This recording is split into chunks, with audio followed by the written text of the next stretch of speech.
And we're live. Hannah Berner, I'm very excited to have you on the show today. Thanks for being here. Thank you for having me.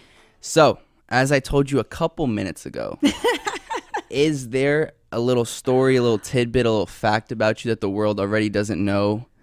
Or are you 100% out there? It's funny because I really am 100% out there. We have a little history because we both played tennis at Beacon. We know a lot of this, and your mom was my prince. I mean, there's like... Oh, wait, I didn't know that. I kind of forgot. We had a conversation a while ago. We had like... It was weird when I first found out about you because I had heard about this like little prodigy tennis player girl that was on the guys team at our high school was Beacon, for people that don't know. Beacon. Blue Devils. Or Blue Demons. Blue Demon. Come on. Sorry, Polyprep was Blue Devil. It's a whole thing. Yeah. So and I went to MS 51, and Hannah's mom, the great Lenore Berner, is the current principal. Was she a bitch? No, she wasn't, and she was always well dressed. My mom is an icon. Like my mom, Your grandmother too. My grandma's a little slut, but every guy who dates me falls in love with my mom because my mom is me, except she has her shit together in every way. It's like, if only you could like be organized and successful. But so my mom is the shit, and she runs a school of like many like 1,000 little crazy little brats, and they're bratty parents and they're bratty fucking teachers. And I'll call her to be like, Mom, I don't know if I should have sushi or if I should have Chinese food. And she's like, hey, there's a kid running around with a scissor around the school, and I think some kid in the basement is trying to put a bomb in a bathroom, so I'll be right back. Like, my mom has real shit going on. No, yeah. And I'm just like, I slept in today, and like, should I watch Mrs. Maisel or Fleabag? I don't know. And she's like, I have to call you back. Like, she always answers me, and it's just like, I have real things going on.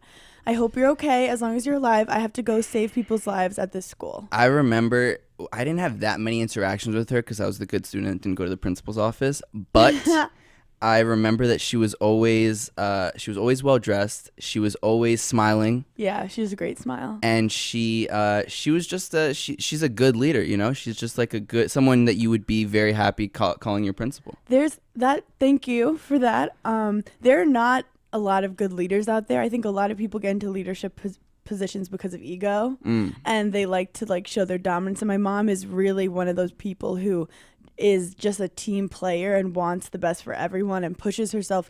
Like the principal before her, I'm not gonna say names, but like when I was there, I wish that she was the principal when I was there, because I would have just like cursed out teachers and been like, what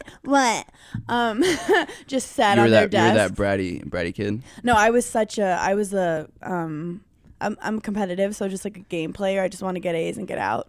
I didn't really retain any information, but I was like, what if you get an A? Okay, bye. Like, I was just an athlete. Just wanted to play tennis. But my mom, the previous principal would always have his door closed. My mom's door is always open. There's always people running in and out.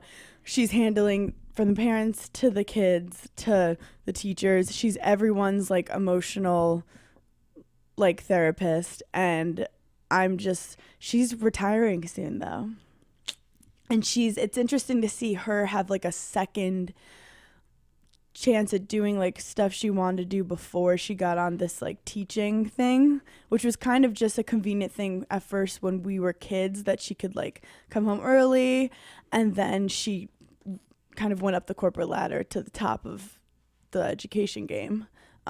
Just killing the game. But now she might want to get into jazz singing. Oh, I heard she was a singer. Yeah, I remember this. She always wanted to do jazz, but her brother was like doing acting, and she kind of wanted to go a more logical route. And I think her seeing my weird career trajectory, she's like, well, if Hannah's doing crazy shit, because people talk shit about millennials, just how we don't listen to the rules and stuff. And instead of my mom kind of having animosity towards it, she's like, I'm going to learn from that, and I kind of want to do that with my career.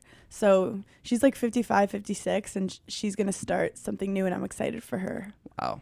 Yeah, that's one of the things that I wanted to get into later on is, you know, one of the big similarities that it's weird because I feel like before I even met you, I felt like I knew you in a sense just because, you know, we went sort of to the same middle school. Your mom was the principal. We went to kind of the same high school for a little. Mm-hmm. We had the same tennis coach.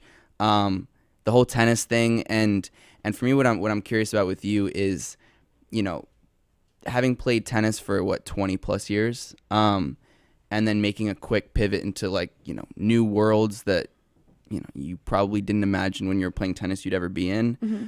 Was there ever that fear of what if I'm not good at this? Because, you know, you were very good at tennis, Mm-hmm. and as you said, you're very competitive. Mm-hmm. So what was that transition like when you're going from high level tennis player to then reality TV or comedy Great or question. podcast? Great question. So I'm like a big thinker. Like I always think big. I'm always like, I want to win the U.S. Open, or I want to be the best at this. And I know I probably should unpack that with my therapist because I need approval from people. Or I like feel like I need notes of success for people to like me. But that's beyond the point. The point is that after tennis, I like could have gone on tour, but it was just I didn't get a sponsorship right out of college, and it was going to be so expensive, and I just didn't want to burn money. And I was also like so burned out from 4 years of every single day waking up at 6 a.m. during the week, traveling every weekend, like never having a decision on what I want to actually do. And it sounds crazy, but like I don't like being controlled like that. I didn't like the aspect of my life being so controlled. I wanted to get control back, and I quit. And then I was like, the last semester at Wisconsin, to keep your scholarship when you're done playing tennis, and it took me like 4.5 to graduate because they only let the athletes take so many credits because we're stupid. Just because I don't want to pick up on the mic. Oh, it's okay. If you just stop touching it as much, you can move it every so often. Okay, yeah, continue. I'm just having a party. Yeah, go ahead. I'm used to like stand up. I know. It's just because then I don't want people to hear like the. You know what I mean? Okay. So no, I'm just gonna move it. So what was I saying? Sorry. No, it's okay. I 4.5 years. 4.5 years. Yeah. So then in that last semester, a lot of athletes will just work like at the library or something. But I asked the athletic communications department if I could do broadcasting, because I'm like, I know the athletes. Can I go in and like do highlight videos? And I kind of knew how to edit, but I honed my editing skills. They put me on like women's basketball, and I'd watch the game, write the highlights, cut it up, and get it out. And I would also like, if you like go to YouTube and search Hannah Berner, Wisconsin, you'll see these like goofy videos of me and they were getting like decent amount of views. They put me on men's basketball once when Frank Kaminsky ended up like a random game. He broke the single game scoring record, broke Mike Finley's record, and it got like 50,000 views. It was viral on Barstool Sports, and I was like, "Hi, this is Hannah Berner." But I like loved it. I loved being in front of the camera. I loved talking about sports. I was a little annoyed because I grew up in a sports family. Like my grandpa was a basketball coach. My like basketball is life in Brooklyn. And I was sitting there in Wisconsin, like watching the game, and these men would be over me, and they're like, "Do you know what a double-double is? Do you know?" And I was like, "Yeah, I didn't just sign up for this job because I'm pretty. Like, I know what basketball is. I've played it. Like, leave me the fuck alone." So I was a little I would get annoyed by those like microaggressions of just being in like a male-dominated space. However, like I'm used to being in a male-dominated space with tennis. I always trained with guys since I was like 9 years old. So anyway, after that, I was like, I want to be a sports broadcaster because I was just relaying my sports knowledge. However, and I love being in front of the camera because I don't shut up, but I didn't want to go to like a small town like Kansas City or like I don't even know small towns. I'm such a New York hick. I'm like a small town somewhere. I feel you. So I just was like, I want to go back to the city, and I guess I wanted to show my parents. And you'll see a lot of my decisions in the beginning are like based on other people, because tennis was very like, what does the coach want? How high do you want me to jump? What do my parents need? Like, just tell me what to do. And you don't listen to your own voice a lot. Well, like when the coach is like, are you nervous? Are you okay? Are you sore? You're just like, yep. You just suppress all your emotions. So my first job after college, even though I loved video and I love sports broadcasting, I should have just listened to my intuition. I was like, I want to show that I could be like a businesswoman. And I got into sales because my dad's in sales, and I was doing cold calling. Wow. I was like on that masochist vibe where I was like, I'm done torturing myself with tennis. Let's do cold calling. And the guy in the interview was like, do you realize you're going to get rejected all the time? And I'm like, yeah, in a match I win 6-4, 6-4. I lose like 40% of the points. So I'm like made for this. And after a year, I was making like 6 figures and I was just killing it. But like in between every call, I just go to the bathroom and like look at the wall and be like, is this what life is supposed to be like? Like, this isn't fun. I don't like taking from people. And that's when I had to kind of search a little deeper within myself to be like, what do you actually want? But when you've been so kind of brainwashed or put in one thing for so long, you're not used to checking in with yourself. Like, I never checked in with myself while I was playing tennis. I just knew what I was doing and I was good at it. And I had my struggles and I was just working through my own struggles. But finally, I realized I don't want to take, I want to create. So I was selling digital marketing and then got a job where I was doing digital marketing for a t-shirt company. Turns out, not as creative as you thought, super boring. And it was like a 4-person company, and I ended up basically doing customer service most of the time, and then like some social media, which was kind of fun, but the high was gone. This is only a few years ago. So I was 22 to 23, I was doing sales. 24 to 25, I did marketing. Okay. So at this point, I'm getting up there. But did you ever feel like Empty, yeah. but also like, did you ever feel like because your whole life you probably assumed perhaps you'd be a professional tennis player, was part of that also hard for you to realize, okay, I'm not doing that right now? I think that during those years, there's a reason why I wasn't like really listening to what I really want to do, and it's because I was still mourning the loss of tennis. It was like the worst breakup of my life because tennis was my relationship. And after it, I really did. They always say like, oh, you're going to feel loss of a sense of identity. I just remember like going to bed and thinking like, why did I put my heart and soul into this for so long if I didn't go pro? And like I could have gone pro, but like it wasn't fun for me anymore. The highs of winning were gone. I just was avoiding the lows of losing. Like I would just win and feel nothing. And then I was like dealing with, I had a lot of performance anxiety. I think I didn't deal well with like pressure from other people. Like if it's just for me, I'm like good. But when it was like winning for my team or like my parents are spending a lot of money on me, I would just like I'd lose my forehand.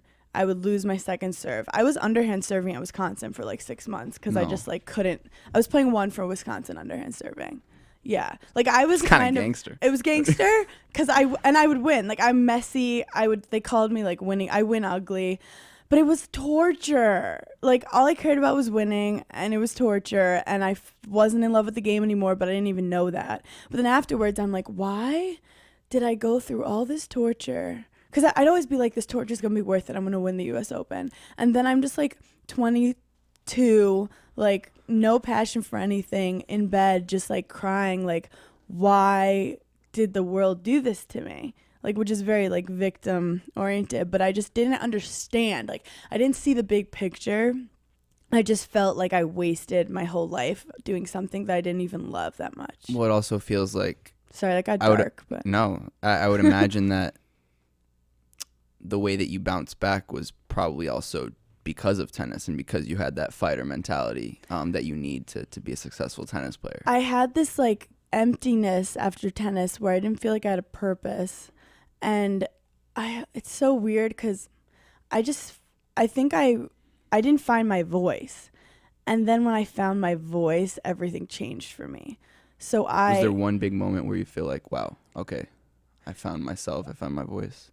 I think what happened is I think you just have to hit a real low. So I was in Vegas selling t-shirts for this company in this like stupid, like one of those big like conferences, and I'm just standing there for 7 hours, and then it was like midnight and we were putting in orders, and I was with my coworker and I was on the computer and I pulled up an old Wisconsin video of me like, and I was like, I would need to do that. Like, that's what I need to do. And I just, in my head, manifested, like, I want to do video. I'm going to do video. I don't know what the extent. And I always deep down felt like, I recently was speaking to a professional tennis player, Julia Albaba. She's like, she won NCAAs.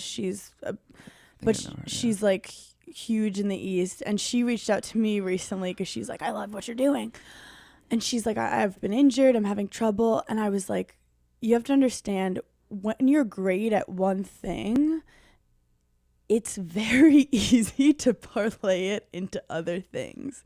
As in, like, what made me good at tennis, yes, I was naturally athletic, but I was good at tennis because I loved problem solving. I was a psycho workaholic. Had a weird belief in myself. Like, even when the girl was like so much better than me, I still believed I should win. And sometimes these things were bad, but sometimes they were good. There were just a lot of parts of me that made me successful in tennis that so easily parlay to real life. But the point is you have to find where to put all your special skills into something that you fucking love. So that's when I quit my marketing job to do some like freelance thing for a month that paid decently.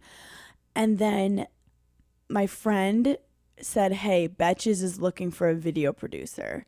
5 years experience. I heard you want to do video. So this is what I mean by manifesting, people. It means the world has like a lot of things going on, but if you focus, it's like when you're trying to get over an ex and everything reminds you of that ex. It's because that's what's top of mind. If you change your top of mind, like my top of mind was video, I was talking to people about video, I was seeing opportunities I didn't see before, and this person I had a talk with about video like 5 months ago, he messaged me and was like, Betch is looking for a video producer, 5 years experience. And I go, I don't have 5 years experience. And they're like, just submit a video, you're really funny, submit a video. And I was like, we're from Brooklyn, everyone's funny in Brooklyn. Like, I always had funny friends. I never was like, I'm the funniest. My dad's hysterical, my grandpa's hysterical, but I have a sense of humor.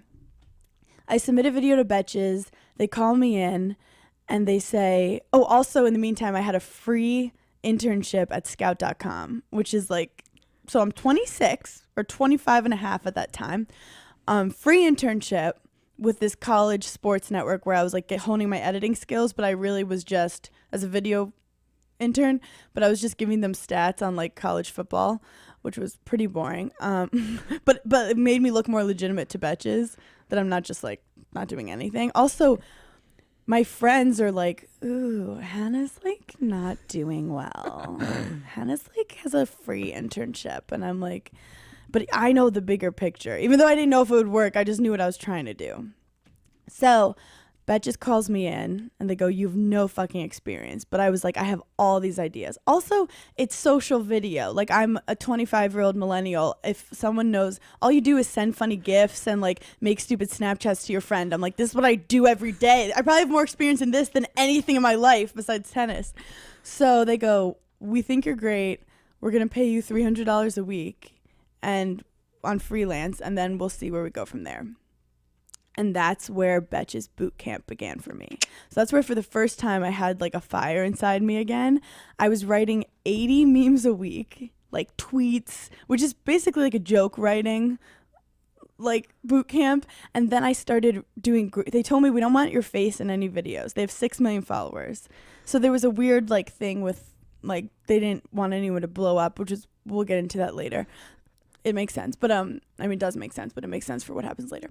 So I was making these like graphic videos and none of them were like really blowing up, like 10 guys who are ugly hot, or like 8 things models eat that you wouldn't think they eat, or some shit like that. And finally they're like, can you do like an SNL type sketch? I don't have like a videographer or anything. I'm like, okay. And like my mom was trying to film and I'm like, this is bad. Some guy on my flag football team is a wedding photographer and videographer. And I was like, can you film a 1-minute video for me? We'll pay you $50. He goes, great. I did When Bae FaceTimes You, when Bae was a thing. And it's me like in my pajamas. That's 2015. That is some 2015 shit. Bae, before anyone else, is for people who are listening. So I look, Dad. So I look at it's basically me in my pajamas and my phone rings and says Bae, and I have my headphones in and I go, wait 1 sec, I have to find my headphones. I run to the bathroom and it does all these like quick jump cuts of me like putting makeup on, curling my hair. Then I get a ring light, I put it down, and then I go, hey, what's up? It hits 1 million views. And they're like, can you do this 3 times a week? And I was like, yes. And when I say I felt inspired for the first time in a while, like I was working weekends. I was just writing, filming, editing. I was in like this high of work. I just always felt like a workhorse that didn't have anywhere to run. And finally, like I found my lane. And that's like how I got back into something I loved. And then things went from there. So then from there you go into, then Summer House comes in a few years after. So like I like to say like the second I manifested I want to be in video, 2 years later I was on a national TV show, which is fucking crazy. And I don't mean to sound like The Secret or anything, but when you like start saying it out loud, you're like, that's kind of cool. Basically, I was putting myself out there, and I'd interviewed Summer House people, and I was friends with some reality people, and I was friends with just like some outgoing media people, and Summer House was recasting, and my name got thrown in. And they called me, and I was just like, I grew up in Brooklyn. They were looking for like a real New York City person. I was like, I go to Long Island to play tennis all the time. And I'm like, if you're looking for like a messy party girl, I am that. No, I'm just kidding. I was like, I'm not really that. But if you're looking for someone to show that women could be like strong and athletic and funny and leaders and entrepreneurial, I'm like, I'd love to do that. And I'm like, and I'm open about my shit. I'll talk about depression, anxiety. Like I'd been through, I wasn't a baby when I got this. Like I'd already I feel like if I was 22, I'd be like too insecure or too confused of like who am I? And I was like, fuck, I've been low. I had like a terrible breakup too, like during that whole shift, like when I started Betches, and I just was like, I just started to find myself again. So Summer House happens. Betches was not happy about it. But it was on the weekends, so it like they couldn't say anything. And then I talked to this lawyer who was like, so what are you going to do about Summer House? I'm like, what do you mean? He's like, they're going to give you the show. What are you going to do with it?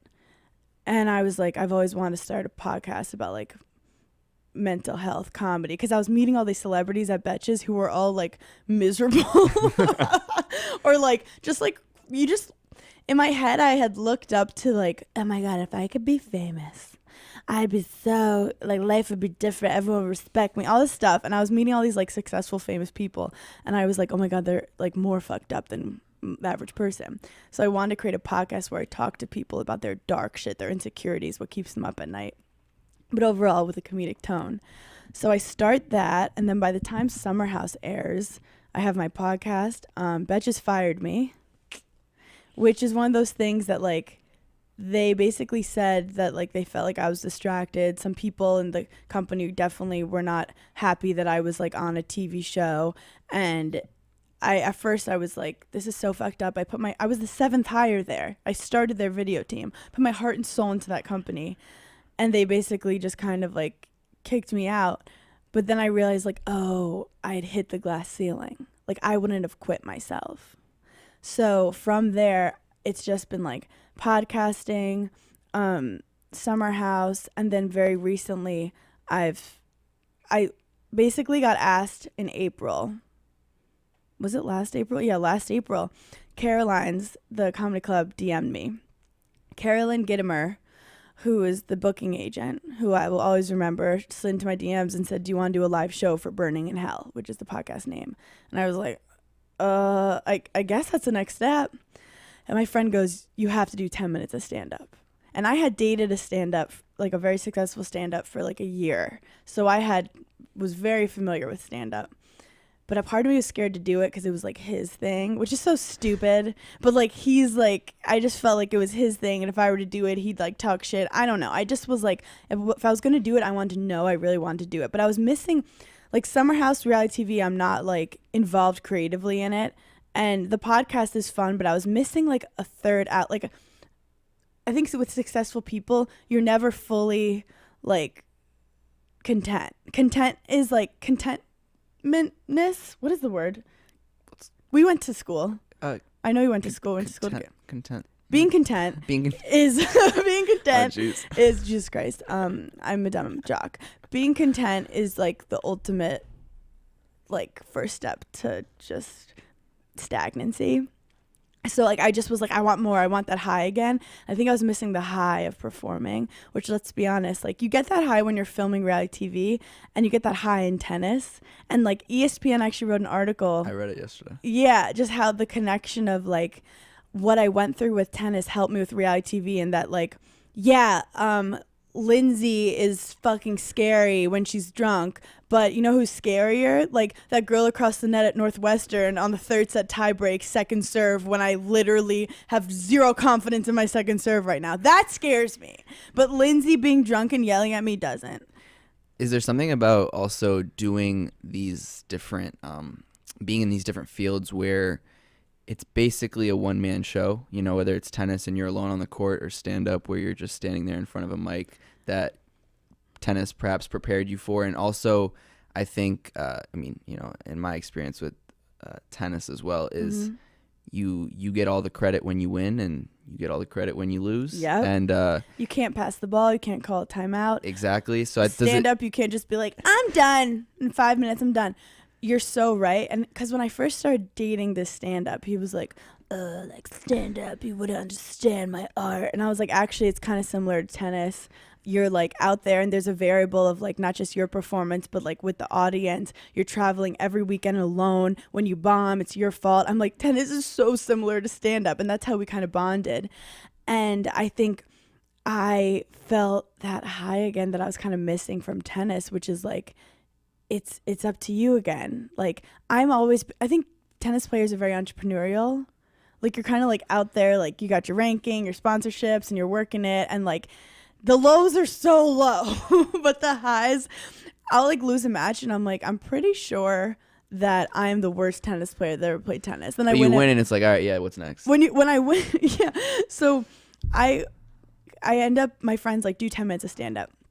So I first started to get traction on social media, which is like obviously important for me, from tweeting. Because I had already been like writing tons of memes. And I've always loved writing. At MS51, I was in the drama department. I loved the like. Shout out Mr. McEnany. Mr. McEnany, my boy. I did like the screenwriting stuff there. I love the playwriting. So I just. You sometimes like forget what you're like, think about what you like to do before society told you what to do. Like when I was 9, 10, 11, I loved writing. I loved reading. I was so silly and I was trying to get attention in the stupidest ways. And then tennis kind of subdued all that. It was like where my parents were like, put all this maniac energy into a sport. And then I kind of refound myself in that like silly kid again. And I was writing tweets and they started to go viral. And then when my friend was like, do 10 minutes of stand, I got like 40,000 followers from just my tweets like being shared around the internet. So I just like looked at my tweets and I was like, this is how I'm going to write my first stand-up set. Like tweets are either like buttons to jokes, like punchlines, or they're like concepts that I could write out into like bigger jokes. And I put my first 10 minutes together, and the first time I did stand-up was in front of 250 people at Caroline. Jesus. Which is insane, but Were also you nervous? My heart started beating really hard. I basically just didn't know what was going to happen. Was it the same feeling as stepping onto a court before a match? So it was the exact same feeling, kind of, except once I stepped on onto Caroline's, the stage. I'm like, what's the word? Sorry, it's 11 a.m., which is very early for me. The second I said my first joke and got a laugh, my heart rate just went calm. It was like I was with my friends. And sometimes with tennis, that wouldn't happen. Like I'd have a sick feeling in my stomach the whole time. I never calmed down, which like made me like a psycho. Like every single point I had to win, even if though I was playing crap or ugly or like sliced every ball. But part of me was like, wait, maybe this is what I was meant to do. Like, because they don't even say like with boyfriends or girlfriends, the relationship where it's just like this crazy high, like isn't actually right for you sometimes. It's like a person that feels like home and calm, and like having a microphone in front of me with people watching can make some people puke. But like for me, I just felt alive. And the 10 minutes was so fun. I was afraid that I was going to have performance anxiety like tennis and just like blank. I just was afraid of blanking. I didn't blank. It was so fun. Then I did some other segments and the show was great. And then since then I did like a little tour. I did Punchline Philly. I did Long Island. I sold out Laugh Boston. I have DC Improv coming up. I'm doing stand up during the week, but I'm like 5-6 months into it. So it's fairly new, but I have like kind of a new passion for it. What's Lenore's take on reality TV and the stand up life and all of that? throughout. Lenore is the fucking best. I think because of tennis, where they've seen me go through such an intense journey, which was great because like at least in the end I got a full ride for college, which is like what I tell myself. I'm like, you didn't pay for college, you don't have debt. But my mom and my dad are just like, whatever makes you happy, we don't care. They listen to all my podcasts, which are so inappropriate, but my mom's always been the cool mom. Like I was the oldest of my family, so I'd be like, Mom, like what's a blowjob? And she'll be like, okay, I don't want you to be a loser in school, so I'm gonna explain this to you in the most professional way. But like she's just the coolest. I tell her everything. She's my best friend. And with Summer House, she was like, ooh, the Hamptons, that sounds fun. My dad was on the first season. Oh, I saw that. Like we had an intense talk with tennis because I basically was like, sometimes the lines got blurred between like father and coach. And I think at first I was so scared, like, oh my God, are people gonna hate my dad because of that? Like, because my dad's also like my best friend. I love him so much, but like we had a complex relationship growing up. The amount of messages I got of people just being like, I've had the same relationship with my dad with soccer or with basketball. It was guys and girls reaching out. It was just like what I basically learned is I like was put on this earth because I have a huge mouth and I'm like, for some reason, fearless with a lot of things. Like, granted, I can't hit a second serve sometimes, but I can talk in front of 250 people. So like, I just feel like once you feel something lights you up, just like keep doing it. And that's kind of where I'm at now. Will you talk about that relationship with your dad coaching? Because I know I relate to that in a very different way, in the sense that my dad was scarred from his dad coaching him, so he always made sure to stay out of it. And I had my coach, and Was your dad a tennis player? yeah. Oh. So he knows too well. He knows too well, and he broke a few rackets himself, so he knew what it was like to have just the pressure in general that one puts on themselves. And for me, you know, like I put a lot of pressure on myself already, so having a parental figure put more was not healthy, I don't think. But will you talk about that? Were you ever able to separate dad from coach and coach from dad? Well, the problem is like my dad, my dad's dad, it's the same thing. But his dad was a basketball coach and just cared about the team and like didn't really focus on my dad that much. And I think my dad almost wanted just to like give me the attention he didn't always get, which is sometimes like my dad basically loves me too much and he believes in me too much. Like I'd be like playing the number one girl in the nation and he's like, you're gonna win, and I'd like lose and he'd be like, what the fuck? And I'm like, Dad, like this girl's good. But anyway, I remember when I was like 9 years old and I won my first like level 3. He lit up, like he was in the parking lot jumping around. Those level like 3s were huge. I started like level 3, level 2, level 1. I did it the right way. And he was so happy when I won, and I like clearly never forgot that. And then like when I'd lose, like we'd both be in like the lowest low. And he really was like living vicariously through my tennis. And it took till like everyone else was like telling their parents not to come to their matches. And I was like, I love my dad. And then finally I was like, okay, Dad, like I feel like your pressure so much. Like I want to impress you so much. And like wasn't his fault. He just was so into it. And finally, like when I was 16, I was like, I'm just going to go to this sectional alone. And I won the sectional. I beat like a girl who won NCAAs in the next coming years. And he was like so mad. But it was also like, it said something. And I think it took also me explaining to him like, Dad, when you're young, you don't question what your parents do. You're just like, this is how they are. But then I recently read a quote that was crazy, which was like, you don't realize as a kid growing up that you're also watching your parents grow up. And my parents, like my dad was like dealing with his own stuff, but just like was giving me everything. And sometimes I just like didn't need the attention. I just wanted to figure it out myself. And I think that ultimately, like I explained that to him and he was like, you're so right. And I'm sorry for ever like, you know, making you feel like I was disappointed in you, because I never was. So from that, we kind of like had a little detachment through college. And then what I'm working on right now is, if we're getting really deep, is that I associated like love with me accomplishing something. So like in dating, sometimes I feel like, oh, I have to have a lot of accomplishments for someone to like me. Like actual accomplishments of like I did this. Yeah, like that, I'm and on a the other TV thing. show, or I'm on my podcast has whatever listens. Why is Or that? it's like because I learned at a young age that like you get affection when you win. Mm. So it's like I'm working on like just loving myself for like forget any, titles you have or things on your resume. Like you want to find someone who just like loves you for you, which like I think will happen. But it's like you learn from your growing up and your relationship with your parents on how you relate to yourself. So How does one work on that? I think it's like being aware of like the men you're choosing. Like I've dated guys who I felt like I wanted to impress.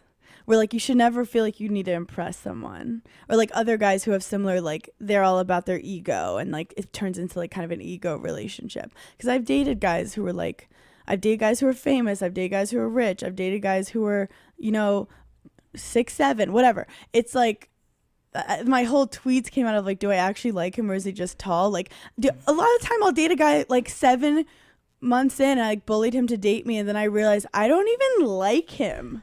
I don't even like you as a person. So like I'm just detaching from my ego and trying to think just like what do I really want, what really makes me happy, because that's what's been working with my career is detaching from my ego. Like even comedy right now, I have no ego. If I go up and like it doesn't go well, I'm so proud of myself for just going up there. And that's what I wish I had with tennis, which I didn't. And it's also because I was like at a young age I was doing well. I never had like an injury. I never had like a lull where I was losing a lot, and I wish I fucking did, because I could have stopped and figured out like how I approach the game.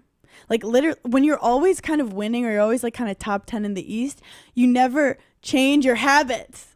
Like I was, even if I like, I didn't stop to be like, hey, maybe you should like be a little more free on the court. And every match I had to win always. And it was fucking exhausting. We're going to take a quick break. We're going to talk about Manscaped, Hannah. Yay! Support for Where's This Going comes from Manscaped, who is #1 in men's below-the-belt grooming. Manscaped offers precision-engineered tools for all of your family jewels. Hannah, how do we feel about men who use the same trimmer on their face and on Oh my God, their I never balls? even thought about Sounds that. disgusting, doesn't Just like it? do it after you shower, but it does sound kind of gross. Just use a different trimmer, no? Yeah, use a different trimmer, I guess. And just don't like take it all off. Just like make sure it's not Manscaped. like, yeah, just Manscaped. Men, I Manscaped. got news for you. My friends over at Manscaped created the only tool you need to shave your balls. It's called the Lawnmower 2.0 for a reason. The Lawnmower 2.0 is an electric trimmer worthy of getting up close and personal with your family jewels. Best part of it is that it will not nick your sack. Lovely. It's perfect for travel. It's small, so it fits in your travel bag. It has convenient USB charger, and it's TSA approved. And of course, let's not forget about the Crop Preserver, an anti-chafing ball deodorant, Hannah.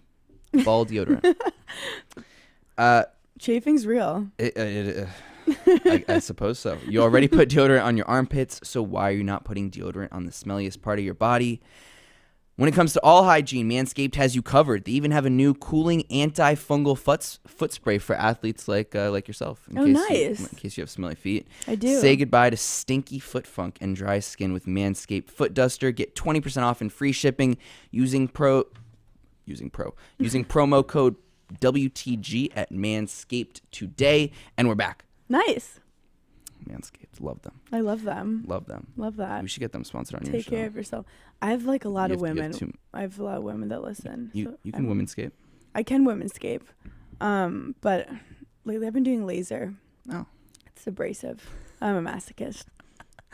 I was wondering as well, since you stopped playing as much as before. For me, when I stopped playing competitively, I couldn't play because then I just got competitive. Yeah, and then you're like not as good as you were. Oh you just yeah, get and then more it makes mad. you so fucking sad And when your you footwork just and isn't you're the slow same. and you run 10 seconds and you're out of breath. Oh my Are God, you- tennis cardio. Is like a whole it's a nother different thing. it's a different Well, thing. after tennis, I taught that summer. I taught tennis on my grandpa's court on Shelter Island, and it was great. I got like a good little savings account before I move to New York City. And then what's so annoying is guys will ask me like, oh, do you want to hit, like, on a date, because they played in high school once, and I'm like, we can't, that's not going to go well. But I have found the key is finding other college athletes who are the same as you. And like I have this friend, Emma, who played for Tulane, and we'll go out, we get tons of Gatorade, we hit hard for like 6 balls, and then we like drink, and we're like, oh, we're so out of shape, and we do that for an hour, and it's really fun. But can you enjoy playing? Yes, I enjoy playing now, but I don't compete. You don't? No, I go out to hit. And my dad makes me play doubles with his friends sometimes, and I like kind of have fun. But like I have zero urge to compete ever again, unless if I'm on tour. Like every now and then I'll hit, and I'm like, holy fuck. I'm like, my brain is much more mature and calm now. I swear to God, sometimes I really feel like I would play so much better if I like went back into training, because my mind is better. And I'm like, I should go on tour. I like hit one winner, and I'm like, I should go on tour. And then I'm like, no, Hannah, stop. But it took me, I'm 28. It's taken me like 5 years, and I still have like tennis nightmares. I have tennis nightmares where like the grip is like a string, and you're trying to play a match, and the grip is a fucking string, so it isn't making contact, and you're just like, no, I don't know what's happening. Like, so I should talk to a therapist about that too. Yeah. I still have tennis nightmares, which is not great, but like it's a process. Healing is a process, and yeah. And also there's because the other thing that we have in common is, so we both went to Beacon High School. Shout out Beacon. Mm-hmm. You were there for your junior and senior years, you were telling me, and we had the same coach, Baird. Yes. And when I saw him, as I told you earlier, I saw him a couple of weeks ago, and I asked him about you because I knew you were going to come on. And he was just like, Hannah was perhaps never naturally the most talented, but she worked harder than anybody I've ever seen.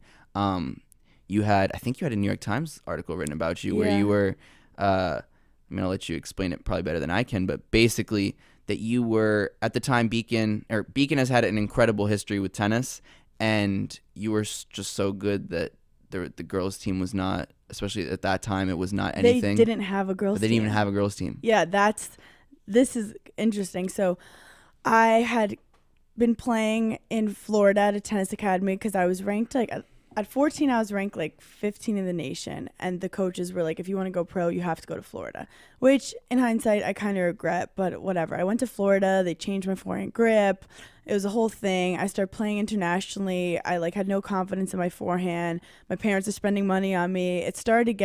I got ranked like 250 in the world in 18 and unders when I was like 15. Like, so it's like good, like the numbers are there, but I didn't have the confidence, and I started to just like get depressed and bad anxiety, and I just ultimately was like, I want to go back home.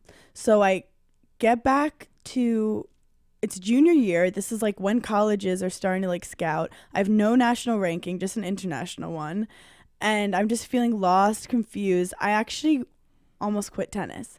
I remember going to a tennis court. I was like really upset, and I was with my dad, and my dad goes, this is like a crazy memory. He goes, you're going to hit this ball, and after that, you're going to tell me if you want to play or not. Regardless, I still love you. And I hit the ball, and I was like, let's keep going. So my mom, we heard Beacon had a good tennis team, but they only had a boys team, and I had a meeting with Baird. I remember I got there, I sat down, and he was like, yeah, we want you. We'll get you into the school. I had to like get into school academically, but he's like, we'll get you on the team. This is going to be great. We end up winning the like city championship, the like New York, we won all the championships. I think they've won it like 12 years in a row. It's crazy. But I was the first year, junior year, I was playing first doubles with Emran Chowdhury. Milo Hawk was there when I was there. He was my coach at Randall's. Oh my God. I swear. Was he a dick? Yeah, totally. He said she's always grumpy. But when he says like Hannah wasn't the most talented, which was fucked up. But I'll talk to you later, Baird, about that. Milo was this lefty with the most insane talent I've ever seen. Yeah, he's sick. But like so lazy. Not lazy, but like if he... No, he's not listening. I know he's not listening. He knows. Like basically like... I think like athletically, like my hands and my movement was like top notch, but like I wasn't like, my strokes weren't perfect looking, and I would like over whatever. That's what Baird meant. Yeah, Milo could do it. I was ugly. I played ugly. Milo could do stuff in his sleep. He was the most talented person I've ever met. And And these guys really put me under their wing because I came in like new in junior year, and we just started the season. When we won the city championship, that's when issues arose. Horace Mann's coach, I don't even remember his name because it's not important. Fuck Horace Mann. No. Wait, not Horace Mann. Wait, what is it? Mendoza? What is it? Cardozo. Whatever. I clear these things. I didn't care. But the Cardozo coach, the Cardozo coach lost his mind. And basically, like, because all this media started to come to the matches, like New York Times, the Daily News, and they were like following this girl who was winning on the boys team because I was undefeated or something. Oh wait, the next year I was playing 3 singles, so I was like undefeated, and it started to get. And the Cardozo coach lost his shit in front of reporters and was like, "This isn't fair that they have this ringer on the girls' team. If I could get my girls on the boys' team, like that would like." It was just a weird argument. Basically, he just was like, "This isn't fair," and it was such like an empowering moment for women everywhere. And I also think I was getting some media traction too because I wasn't like trying to look like a guy or play like a guy. Like I had a long ponytail and I was just girls tennis. Also, I'm playing high school boys who put like maybe invested 5% of their life to tennis. I'm traveling the world playing tennis every day. If I lost to them, I'd punch myself in the face. So, and he was basically saying that it's not fair because it's a lose-lose. That if a guy beats me, whatever, and if he loses to me, whatever. I'm like, that's how I feel when I'm playing 12-year-old Russian girls. Like, that's part of the game, and it's not a physical game. Like, so you don't even know how many of the rackets guys broke playing me. And Beacon guys were so supportive. They would mess with the other team. They'd be like, "Hey, take it easy on the girl. Take it easy on her." And I would like win 0-0 in a second because the guy doesn't play tennis. But the pressure came after we won the city championship. There's the like, what's the, oh my God, I'm going back in my memory. What's the tournament they play at the end? Mayor's Cup. The Mayor's Cup. So I lost to Shanann Featherston for a couple years. She's so talented. She went to play for North Carolina. But it was my final year, and they were like, "Well, Hannah's playing with the girls because this is a singles tournament." So this is where I had to be like, I deserve to play with the boys, and like your girls, if they had played on the team, would have lost to us anyway. And I get to the finals, and I'm playing like the top girl at Cardozo in the finals, of course. I was so nervous. I remember I like forgot how to hit a backhand that match. I sliced my backhand the whole time. That's what I do in my life. I won. I got down 5-2 because I need to do that stuff. And then I won 7-5. I don't remember the name of anyone, but I remember the scores of everything. I won 7-5, 6-2. And it was a very like beautiful moment for everything. So because of all the media attention, there's a New York Times article, which was really cool. And like Baird and all the guys are just the fucking best. And I ended up getting a full ride to Wisconsin. The Public School Athletic League granted Beacon a women's tennis team from that. And my dad went on to coach that team for like 3 years. And it was this beautiful full circle moment where like my dad was like giving back to like New York City schools and coaching. And like my dad is really an amazing coach. And Beacon had a girls team that ended up winning. And it was just like an amazing experience and like probably one of my favorite parts of playing tennis. Are you still as competitive in what you're doing now? Yes, 100%. How do you tame that sometimes? Great question. It's a different kind of competition where I had to work really hard with tennis. There's a lot of comparisons because it's like one-on-one. So it's like, why don't you hit your backhand as good as that girl? And why didn't you win that girl? And that girl's younger than you and she's doing better. Why didn't you work as hard as that girl? And I dealt with a lot of jealousy and I had to really work through that to be sane. So when it comes to now comedy and this, I'm like, this is art. Like we're doing art. I'm competitive with myself where I'm like, I just want to get better and better. I'm hungry. But at no point am I ever like rooting against anyone. Right now I realize like, why my podcast has been doing so well and I think my comedy is doing well is because I have such a great circle of people in the comedy community where I'm like, yeah, I'll go on your podcast. You come on mine. You come on mine. You share this. I'll share yours. And we're all growing together. Because tennis is like we're all trying to take each other down. Where podcasting and comedy is like we're growing together. We're all different. And that's why I realized like it's just great, like collaboration over competition is what I like to say. But I know what I can do in my head, and I'm very, very stern with myself with that of like, keep pushing and keep practicing because you have a lot of long way to go. But with other people, like when I see my friends successful, I think other comedians can be really competitive, and I'm like, dude, you're not playing them across the net where you really want to kill them. This is a girl who she got a Comedy Central special. Amazing. She's my friend, which means like I get to surround myself with that talent, and one day like when I do that, she'll promote me, and like it's just like a full circle beautiful community of like really talented comedians in New York City that I love. Where do you think you find that motivation and that incredible passion for working hard? I think that it's from a young age because of tennis. It was instilled in me. But what is there something that you feel like you had a chip on your shoulder? Great question. The people, they say successful people have like the right amount of like a little bit of ego and a little bit of insecurity, and I do have that chip on my shoulder. I do, and it comes from like with tennis. Like my family wasn't necessarily wealthy, and I grew up in Brooklyn, and I was competing against like the rich country club girls from Long Island and Westchester, and I always just had this. Like my dad would always be like, play like a basketball player, like Kenny Martin or like the Knicks, like go out the Knicks suck, but go out there and just like do you. And I think I always had that chip on my shoulder of like, you don't need to be rich, you don't have to be smart, you don't have to have the best strokes, the best coach. Like it's just you. I like to create something out of nothing. And I also have like that little thing where it's like I feel better about myself when and I'm lazy all the time. Like I love napping. I always think about napping. I love sleeping. But I just feel like you live one life, and I want to try to accomplish anything that I want to accomplish. And I really think if I manifest it, I will. Do you set goals for yourself? How do you kind of push yourself? Great question. I'm very I don't have any 5-year plans. I think 5-year plans are limiting. I think if you know what you're going to do in 5 years, it's limiting because you have no fucking clue what technology is going to be in 5 years. I might be like viral on an app called TalkTick. You never know.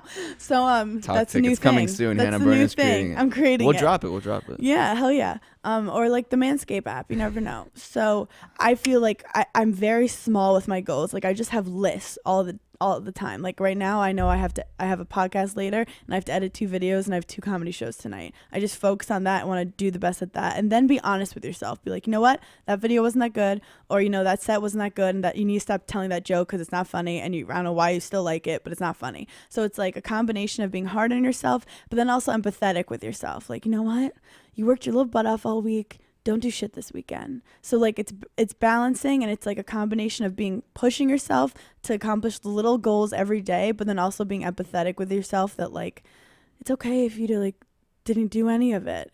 And just like I'm working on that balance in my life. And how do you humble yourself with, in the past basically couple of years, you've had a lot of success in ways that I imagine you probably didn't ever think would be the case. How do you, through the comedy, through the podcast, through the social media following, still remain humble and grounded? It's tennis. Like, I think people don't realize, like, my whole life since I was, 10, I had this weird, I'd get on the court and coaches would just be like, yeah, this girl's got something special. Like, I had this, these words in my head that, I was this great thing, because that's all what coaches want to do all the time. It's like, she's gonna be great, I want to work with her. So I've from a young age have been given this weird treatment where people put me on some kind of pedestal that I actually didn't like. I just want to be left alone and stop giving me this weird attention and project all these things on me. I just want to do my thing. So when this, and I've been used to having articles written about me, or I've been used to that from tennis. So now that I'm doing something I actually love doing, it's that's all I care about. I really don't give a fuck about I want to pay my rent and I want to be happy. Those are the only 2 things I want. And I'm saying this because it's tennis, I dealt with such bad anxiety despite having accolades and a lot of respect. But I had so much anxiety and I wasn't happy. I had a terrible breakup where in around 25 when I got into a deep depression for 7 months. I wasn't eating. All this stuff has made me into the person I am today, where it's I wake up, I want to finish whatever little goals I have on my list, and I want to not be depressed. I don't want my mind obsessing about negative things. I want positive self-talk, and I want to be able to afford a studio in Queens with my cat. I have these really small things that I realize life is important. I just want to be happy. And when you realize happiness is just not being depressed because you were depressed, it's like things change for you when you change those expectations. How has and I think your podcast does a great job. I was listening to a bunch of episodes Oh, cool. the past couple of days. That makes me happy. How, for people who potentially don't have that natural work ethic that you do, but, you know, feel those same feelings of anxiety and depression, what has worked for you to kind of get over those and perhaps break out of those low Felix, points? you asked some amazing questions. Thank you, Hannah. I think you have to, what gets me out of the bad anxiety is realizing that those voices in your head are not you. When I realized that, game changed for me. Those voices in your head are your parents when they were younger criticizing you, your coaches saying mean stuff to you, your friends bullying you. That's where those voices are coming from. They're not authentically you, and you don't believe them. So when you hear those voices, don't let them affect you. Like, be like, I'm having an anxiety moment. This is anxiety, and it helps you detach from it. And then it doesn't like sink in to you believing like, I'm not good enough. I'm never going to be good enough. I can't do this. I'm lazy. I'm a piece of shit. That's not you. You is that like kid who was 7 years old who like was just happy and believed in themselves, and you can find that again. And I think like I think everyone has a work ethic when you're doing something that you enjoy. Like nothing I do right now feels like work. And I would never am like, oh, I'm crushing it. Look at my hard work ethic. I'm just like, when I get home at night, sometimes I watch TV and sometimes I want to write a script. And I don't force it. And I think it's about not burning out too. Do things that you want and it doesn't feel like work. And how have you been able to, because I think what I also noticed with a lot of the tennis players that I grew up with, a lot of them, and this was one fear that I had, was if I spend too much time doing this tennis thing, and I think at one point you realize I'm not going pro, that's just not happening. My fear was I wasn't going to develop any other skills in any other fields. And I think, and what's really sad to me is I've been, you know, I've played those top 30 kids. I've been friends with those top kids in the country, and perhaps an injury, perhaps X, Y, or Z, and they get out, they're 22, 23, they're not pro, and they have no other skills. And they don't have, what I think is, and what amazes me about you is you were able to really quickly, you know, find other passions, and because of your work ethic, go into other fields. But for a lot of people, it's pretty debilitating. It's funny because I had these great seats. My friend was a coach at Indiana, and I watched at the Garden Indiana play UConn. And I'm watching these kids in their fucking prime, and it's like so cool, and I'm watching them play, and then I realize maybe only 2 of you are going pro. And like literally next year, a lot of you are going to be like security guards at a club. Like you go from the biggest high of being like like I literally went from being the captain of my tennis team to getting coffee and holding coats at a fashion internship, like the first thing when I got out of college. So it's like, but I do think hone like what your skills are, because in terms of, I think that experience doesn't mean shit. They even have done studies that like doctors who have done, you know, their specific job for 40 years versus doctors that just started 2 years, sometimes those doctors are more competent because they are like refreshed on all the knowledge and actually care more. So like I think it's about not getting down on yourself that other people have more experience, because I really think experience is bullshit and everyone's faking it anyway. It's finding like, I always felt like the thing that hurt me with tennis was that I overthought everything. Like other girls just seemed like robots out there, at the top girls, and I was like so aware of like that person walking over there, and like if my coach thinks I'm playing bad, and like if my friend is judging me. But that's what makes my joke writing so good, because I overthink everything, and out of all my crazy thoughts, maybe 10% are funny, and then they do well. So I think for those people who you have another skill, you have to listen to yourself and decide like, a lot of people do great in entrepreneurial stuff, in sales as athletes, and like even like you right now, you just have to have the balls to stop identifying yourself as that one thing, because no one's single like faceted. Like no one is, don't pigeonhole yourself. It's only if you believe that. So I mean, we're not born out of the womb to be tennis players. Like we decided that because of a ton of different factors. So I really think that no one out there is meant to just be one thing. Are there other different fields and domains that you'd like to get into at some point? Great question. I love comedy. I've done, when I started, I was like doing a lot of editing, doing a lot of directing, doing a lot of writing. So I see myself doing, I'd love to like have a talk show of some kind where I'm also like producing and like have a hand in writing and stuff. I'd like to, I kind of feel like I have my hand in a lot of things right now, and I'm going to see where naturally they grow. I also would like to get into acting. Mr. McEnany, we have that. We have people like, what's your experience? Background. And I'm like, Mr. McEnany, 7th grade, what up? What up? I'd like to do some comedic acting, which I think is hard. Everyone's like, oh, you did reality TV, are you scared it's going to pigeonhole you? Yeah, if I did reality TV 10 years ago, I could be scared when the media just like controlled everything. But now when people like me on Summer House, they look at my Instagram and I control everything that they see. I'm like, here's my podcast, here's my stand-up show. And next thing you know, they forgot I was even on Summer House. So I think I just want to keep doing entrepreneurial stuff. I could see myself in the future having some kind of business, whether it's like an app or like merch, when I'm sick of like looking pretty all the time and having to put makeup on. I know you don't set 5-year plans or that stuff. Yeah. But where do you perhaps in a dream world see yourself in, let's go 10, 20 years? Oh my God, it's crazy. You're wild. I never think about this, but I hope that I have a family.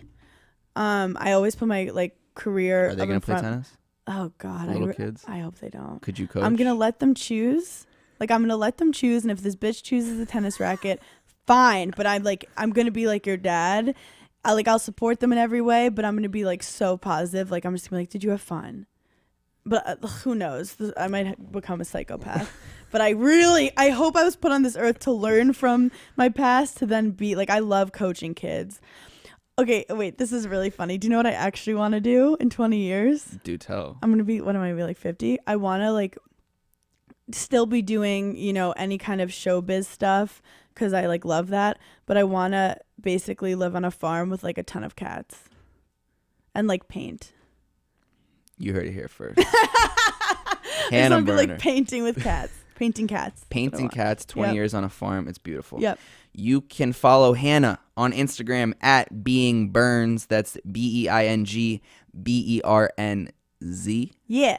Same handle on Twitter at Being Burns. Her brilliant podcast, Berning in Hell, you can find literally everywhere. Thank you. BER. BER. Yeah, get it right. Get it right. Her website, hannahberner.com. Tune in for Summer House on Bravo. February 5th, 9/8 Central. Yeah. Season 4. Yeah. Check it out. Hannah, do you have anything else to say to the world in terms of plugs? I have a show at the DC Improv coming up, and I'm at the Stand a lot if people want to see me there in New York City. Beautiful. Hannah, it was an absolute pleasure to have you on my show. You are always welcome back. And it was Yay. And I must say, I would love to play tennis with you one day. I've played more than once, so I'm not one of those little high schoolers like, oh, let's play once. And we're both competitive, so if we play a little set, I need to practice a couple times before though. But I'd love to. And no, honestly, it's weird because we've known a lot of the same people and we've been in a lot of the same places. And growing up in Brooklyn. But it's you're truly inspiring in the way that to see someone work as hard as you do and to have the success that is all well deserved. And I'm just excited to see what the next years in life holds. Thank you so much, and thank you for having me and reaching out. This was meant to happen. It was. Beautiful.